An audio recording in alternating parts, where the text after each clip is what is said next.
Let's start with Kansas City and what they've done. The big news dropped yesterday. The Chiefs agreed to a 2-year extension with Travis Kelce, $34 million. Congrats, big fella.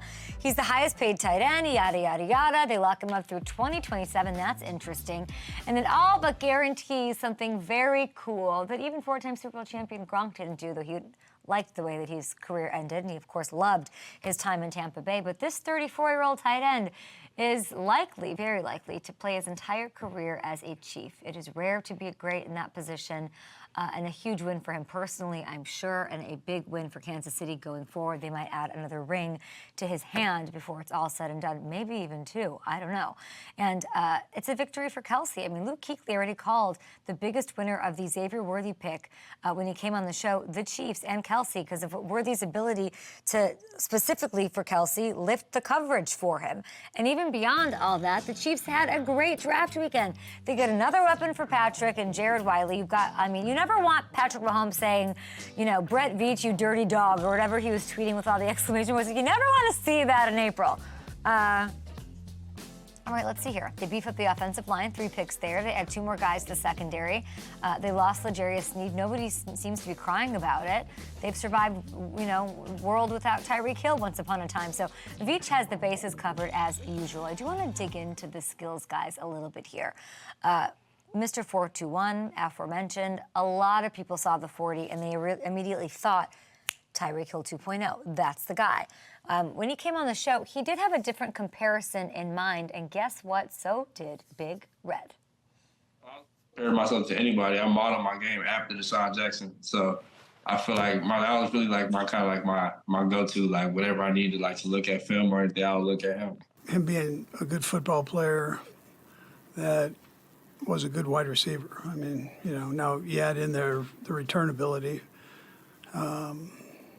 I've had some guys like that, Tyreek and Deshaun Jackson, probably body typed a little bit more like Deshaun.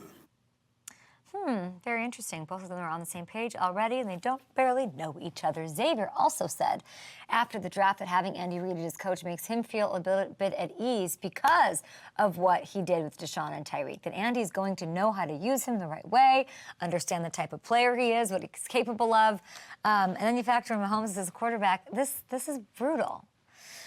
This is why are we having a season? Why are we doing it? Why OTAs? You want me like sweating and losing 8 pounds and gaining 8 pounds a day, like out there in the heat of August when I know that this is the end game? Like, what is the point? It's the perfect marriage. Xavier's going to unlock the big playability that was missing. The only thing missing from this offense most of last year. But if they're in a rhythm from the jump week 1, what? And then the Jared Wiley thing out of TCU, like that's got fans amped up too. And it's hard to see, you know, not to see why. When you watch him play, he's gigantic. He can absolutely fly in the open field. And it's an impossible comp to make with the footage and his measurables. They are drawing the parallel. It's a little baby Trav situation here. Does Taylor Swift have a little sister? Maybe they can date. I don't know. From a purely physical standpoint, the size, the speed, the athleticism, they're identical to what Travis put up at the Combine. There's obviously a lot more that goes into 87 success than that, but still wild to see. And we know Andy loves to use multiple tight end sets. So the 2 of these guys out there on the field together is going to create nightmare matchups for everybody out there. Like, I don't know. I don't know why we let this happen. I don't know how Veach does it. Even just the osmosis. You put Jared Wiley in a tight end room where you have Travis Kelce. Like he's going to be one of the best just from that, from absorbing what he does day in, day out. It's awesome. So we let the champs get stronger. Again, it's so stupid. And if they three-peat, we have no one to blame but ourselves. 31 teams, no one to blame but ourselves.